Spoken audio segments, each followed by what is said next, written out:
J'étais en Côte d'Ivoire avec la mission de la CEDEAO, la MICESI. J'étais en Côte d'Ivoire avec la mission des Nations Unies le 4 avril 2004. Je suis le premier commandant de bataillon nigérien qui a conduit les troupes nigériennes.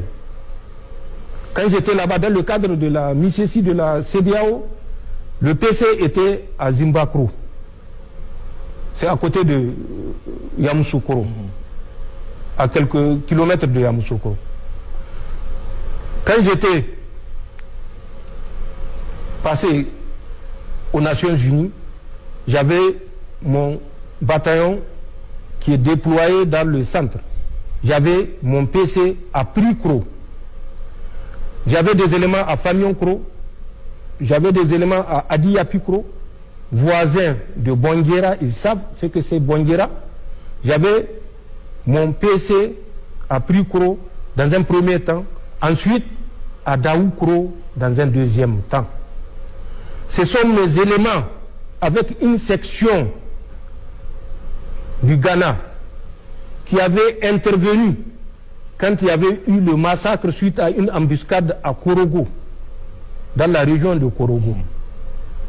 Je me rappelle, ça doit être en juin ou juillet 2004. J'ai effectué des missions sur le territoire ivoirien pour la paix en Côte d'Ivoire parce que nous étions convaincus d'un idéal. J'ai traversé des cours d'eau que je suis sûr 80% des Ivoiriens n'ont pas traversé. Le Nzi, le Komoé, le Bandama. Nous étions au lac Kossou, non loin également de Yamoussoukro. J'ai parcouru de Daoukro. J'étais jusqu'à Man.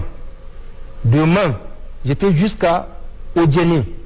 Je suis revenu par Man pour remonter sur Danané, traverser la frontière avec un pays que je ne citerai pas, mais qu'ils savent, à partir de Danané, dès que vous sortez, il y a un pont. J'ai traversé dans le cadre de la mission. Au retour, j'avais pris la côtière par tout le pleu pour revenir à Daloa, puisque j'avais passé à Daloa. De Daloa, j'ai fait Vavois, j'ai fait Séguéla, je suis revenu, j'ai fait Daloa, ici à Mama, chez le président Gbagbo, pour ressortir vers Toumoudi, même pas à Yamoussoukro, puisque à Yamoussoukro, c'est en allant que j'ai passé à Yamoussoukro. J'ai fait Daoukro jusqu'à la frontière de Bondoukou, à la frontière du Ghana. J'ai fait de Daoukro jusqu'à Abidjan, où certains qui crient aujourd'hui étaient incapables de mettre pied à Abidjan au moment où on était à Abidjan. Ou au moment où c'était les forces françaises qui pillaient la Côte d'Ivoire. Les soldats français ont pillé la banque centrale de Korogo, de Bouaké, et toutes les grandes villes où il y avait des dépôts. Ils transportaient par millions, par dizaines de millions, centaines de millions de francs CFA. La seule chance, c'est qu'ils ne pouvaient pas aller en France avec les CFA puisque personne ne va leur échanger. Ils étaient obligés de dépenser ça sur place en Côte d'Ivoire.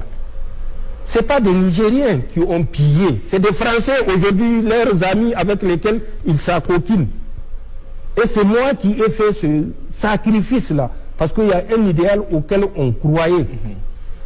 Les Nigériens ont sécurisé Ouattara à l'hôtel Golf. Toutes les forces refusaient. Le Niger avait un détachement spécial qui était à la Rivera, qui protégeait toutes les autorités. Nous le faisons de façon impartiale. Si ce n'est pas moi, c'est ceux qui m'ont relevé, puisque c'était un séjour, nous avions fait un séjour de 8 mois, contrairement à la pratique où c'était des séjours de 6 mois. C'est des Nigériens qui l'ont sécurisé.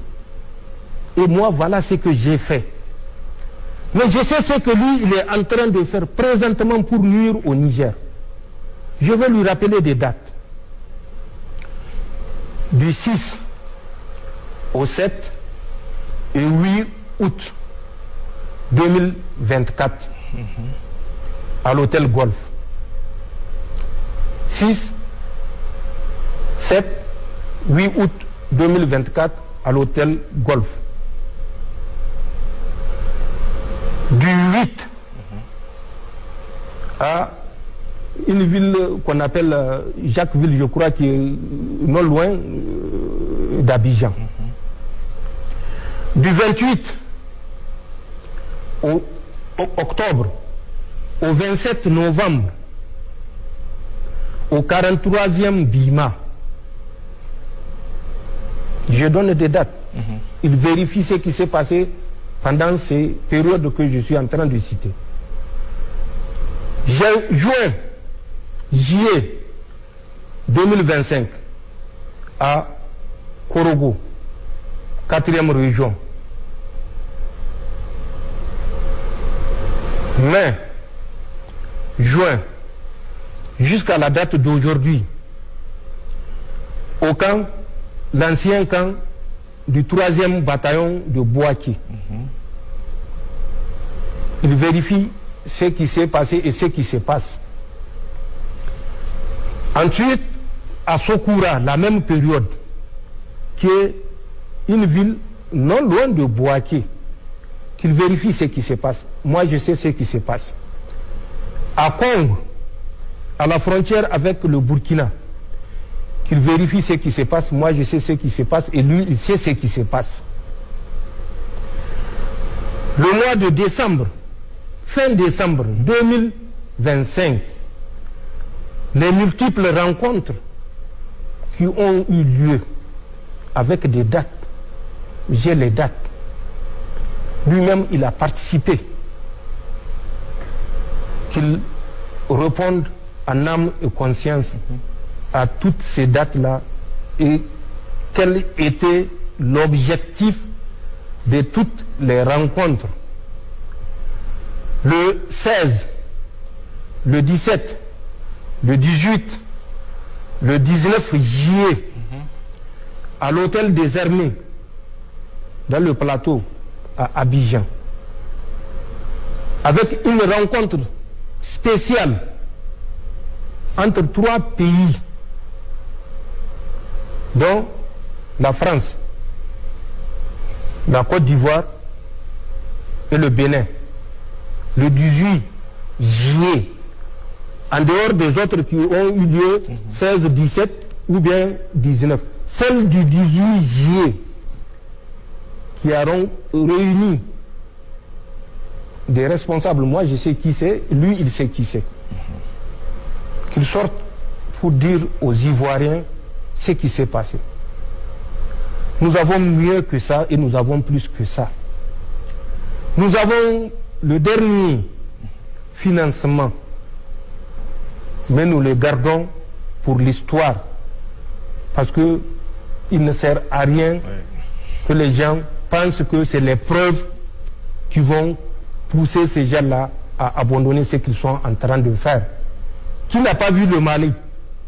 Depuis le temps de Choguel Maïga, qui a été abandonné en plein vol aux Nations Unies, qui était parti avec des preuves, à Abdoulaye Maïga, le général, actuellement Premier ministre, qui a répété 3 fois, plusieurs fois, pour qu'on leur permette de présenter les preuves. Dites-moi qui s'est toujours opposé. N'est-ce pas la France qui a mis son droit de veto? C'est la France qui a mis son droit de veto. Mais nous savons, et il faut que les Nigériens comprennent, en plus de ce que nous disons avec précision, date, heure, lieu, coordonnées géographiques, acteurs, montant. Pour les montants, je reviens à Patrice Talon. décembre 2024, il a donné 90 millions à Takou Bokoy. 90 millions. Décembre 2024. Je sais pourquoi il a donné les 90 millions. Mais il n'a qu'à demander à Takou Bokoy si l'usage qu'il a fait des 90 millions est celui que Patrice Talon lui avait demandé. Takou Bokoy a remis cette somme au cours d'une rencontre à Abuja du 8 au 9 décembre 2024 pour l'achat de 700 motos, dont 500 motos au profit du GIMIN et 200 motos au profit de l'EIGS. Ça s'est passé du 8 au 9 décembre 2024. Et dans le bureau d'un assistant que je sais et que lui il sait, et réunion au cours de laquelle des acteurs ont pris part que je connais et que lui il connaît. Mais l'objectif pour lequel, je rafraîchis la mémoire à Patrice Talon, pour lequel il avait donné les 90 millions, c'était dans un montant plus global de 300 millions. C'était destiné au versement aux terroristes qui sont en train de mener des actions dans le W et la Pendjari. Takou Bokoy a détourné cet argent-là parce qu'il l'a versé comme participation pour l'acquisition de 700 motos.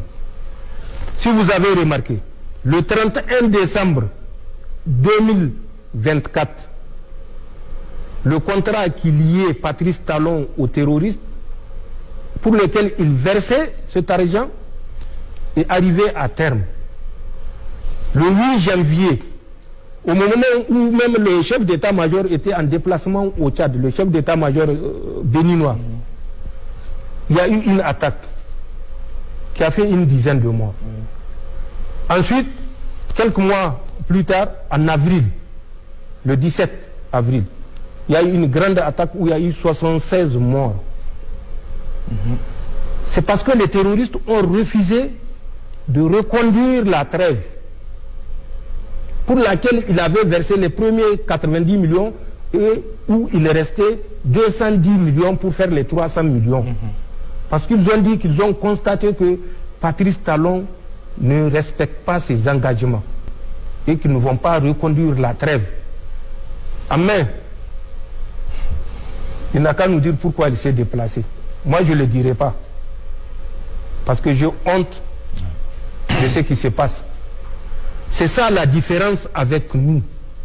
Nous avons pris notre destin en main. Nous ne comptons plus sur quelqu'un pour nous assumer. On va nous dire, ah, vous avez des Russes avec vous. Mais qui a vu ces Russes en opération sur le terrain? Ils ont leurs informateurs sur notre territoire. Ils n'ont qu'à nous le dire. Nous avons récupéré notre liberté d'action. C'est ça la différence avec Patrice Talon qui a perdu sa liberté d'action. Aujourd'hui, l'armée du Bénin ne peut pas être présente dans le nord Bénin. Et de quoi on peut être jaloux? On ne sera jamais jaloux d'un pays frère. On ne sera jamais jaloux de nos frères. Mais si c'est la jalousie, c'est peut-être Talon qu'il a dans son cœur et il pense que tout le monde est comme lui. Lui qui pensait pouvoir nous asphyxier s'est retrouvé avec une noix de coco dans la gorge. Il n'a qu'à se débrouiller avec. Il n'a qu'à répondre aux questions que j'ai posées.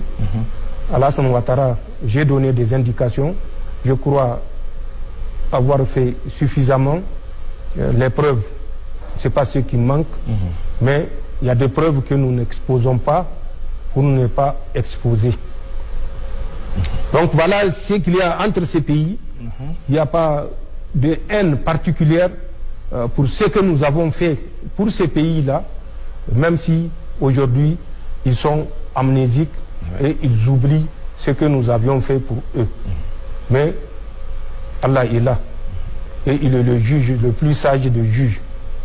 Nous ne voudrons jamais que les Béninois, les Ivoiriens ou les Nigérians soit en difficulté. Ça, jamais. Mais nous n'accepterons jamais la politique qui a pour visée de collaborer par soumission servile pour nous soumettre. Nous avons fait un choix, la liberté d'action. Ce choix est irréversible. Voilà ce que je peux dire par rapport aux relations que nous entretenons avec ces pays-là.